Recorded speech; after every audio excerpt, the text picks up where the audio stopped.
ধন্যবাদ প্রিয় দর্শক, আমি সাব্বির আহমেদ, রিন্টু এসকে নিউজ 24।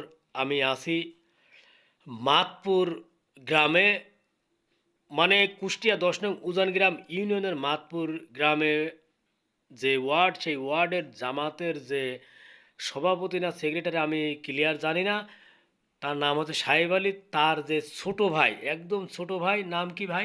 নাম তরফালে। তরফ আলী। এই তরফ আলী ভাইয়ের কাছ থেকে আমি বিস্তারিত জানার চেষ্টা করব, তার পারিবারিক বিষয় আসলে একটু আমরা জানার চেষ্টা করি। আচ্ছা বলুন তো ভাই, কি সমস্যা, কি হয়েছে? সমস্যা আমার বড় ভাই, আমার মা বা আমার মেজো ভাইয়ের জমি সুপর্ণ সে রেজিস্ট্রি করে নিয়ে নিয়েছে গোপনে, আমাকে জানায়নি। আচ্ছা, আমার ভাই থেকে দিয়ে দিয়েছে। মানে সে নিজের নাম রেজিস্ট্রি করেনি? না, আপনার বড় ভাই সে সাহেব আলী, সে তার বাংলাদেশ জামাত ইসলামের একজন হুম, ওয়ার্ডের সভাপতি, সভাপতি। এবং আপনার ভাই আপনার জমি, আপনার বোনের জমি, আপনার মায়ের জমি হ্যাঁ, সব তার ছেলের নামে রেজিস্ট্রি করে রেজিস্ট্রি দিয়েছে। করে দিয়ে দিয়েছে। ভালো বুদ্ধিমানের কাজ করেছে। হ্যাঁ, তারপরে এখন বর্তমান কি অবস্থায় আছেন? বর্তমান এখন আমার যে বাড়িতে থাকি সেই বাড়িতে আমাকে সে উঠতে দিচ্ছে না। আচ্ছা আচ্ছা আমি থাকি এখন জামাই বাড়ি। আচ্ছা আচ্ছা। সে এখন বলছে যে তার জায়গা জমি এখানে নাই, সে এখানে থাকতে পারবে না। তো যদি একটা জমি একজন রেজিস্ট্রি করে নিয়ে ফেলে, টাকা দিক বা না দিক, জমি মানে আমি জানি যে কাগজদার জমিটা নাকি, তা তো হয়। তো এখন রেজিস্ট্রি যদি করে ফেলে, রেজিস্ট্রি কি সে আদৌ রেজিস্ট্রি করেছে? আদৌ রেজিস্ট্রি করে নিয়েছে। তার কাগজপত্র কি আপনি দেখছেন? দেখেছি। ও, তো তাই না? এখন এই মুহূর্তে আপনি কি সলিউশন চাচ্ছেন? আমি সলিউশন চাচ্ছি যে আমি তো মার হক পাবো, জি। সেই হকটা আমার আমার দিতে হবে।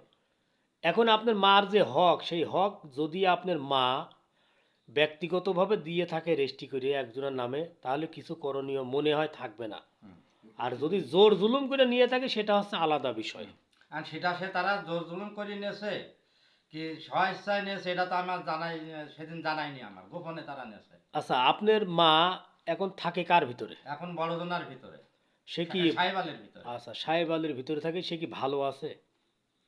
না, সে ভালো নাই, আমি আমার জানা মতে সে ভালো নাই। আমি শুনেছি তাকে খাতি দেয় না, দেখে না, শোনে না। আমি 2 দিন করে খাবার নিয়ে গেছি, সে খাবার বলে ফেলা দিয়েছে। তারপরে আমি আবার নিয়ে গেছি সেই খাবার, সে মা রিসেট করলে যায়নি না। আমি বললাম কারণটা কি? কথা আমি এই খাবার খাইনি। বললাম যে আমি যে 2 দিন আগে দিয়ে গেলাম, তুমি সেটা কি করলে? হ্যাঁ, কথা সেটা আমি খাইনি। মানে তার পর্যন্ত পৌঁছায় না? তার ভিতরে তার দেয়নি তো, সেই খাবারটা ফেলাই দিয়েছে। তো এখন এই মর্মে আপনি কি চাচ্ছেন? আমি চাচ্ছি যে আমার যে হক, জি। আমার এই হকটা সে ফেরত দিয়ে দিক। আচ্ছা আচ্ছা। আচ্ছা, আপনি যে আপনার মায়ের জন্য যে খাবার নিয়ে যান, এই খাবার কি আপনার মা খায়? আমার মা খায়, কিন্তু আমার বড় ভাবি দিচ্ছে না। দেয় না? আপনি নিজেও যাই তার খাওয়াননি? না, নিজে যাই আমি সে দিছি। খেতে পারে না সে তো। তো একা খাতে পারে না। ও আচ্ছা আচ্ছা। সে তাকে নিজে তুলে একা খাওয়াতে হয়? তাকে নিয়ে খোয়াতে হয়। তা তার আমরা যে রাইকে আসবো সেইটি যে ভাবি সমস্ত কিছু নিয়ে ভাবি এখন তার খোয়াবি, সেইটি খোয়াচ্ছে না, আপনার সেইটি আগের ভাবির সে মাঝে ফেলা দায়িত্ব দিচ্ছে। শেষ হয়ে গেছে। হ্যাঁ, মানে আপনারা কষ্ট করে নিয়েই যান, কিন্তু হ্যাঁ। সেই খাবার আপনার মায়ের পর্যন্ত পৌঁছায় না। পৌঁছায় না। আচ্ছা। প্রিয় দর্শক, আসলে আমরা মানুষ, আমরা মারা যাবো, এটাই সত্য। কিন্তু এই যে দুঃখ দুর্দশা আমরা তাদের কাছ থেকে যেটা শুনলাম, দূর দূরান্ত থেকে যে আসুক না কেন, তারা চেষ্টা করে যদি কোনো বাড়িতে মুরব্বি থাকে বা বাচ্চা পোলাপান থাকে, তাদের জন্য খাবার নিয়ে যায়, কিন্তু সেই খাবার যদি তাদের পর্যন্ত না পৌঁছায়, এর থেকে কষ্টদায়ক আর কিছু নেই। এমতো অবস্থায় এমন কাজ জানা মতে কেউ করবেন না, কারণ আমরা সবাই মারা যাব। একটা জিনিস আপনাদেরকে মাথায় রাখতে হবে, আর পরের হক মেরে এই জগতে কেউ সুস্থভাবে বাঁচতে পারেনি।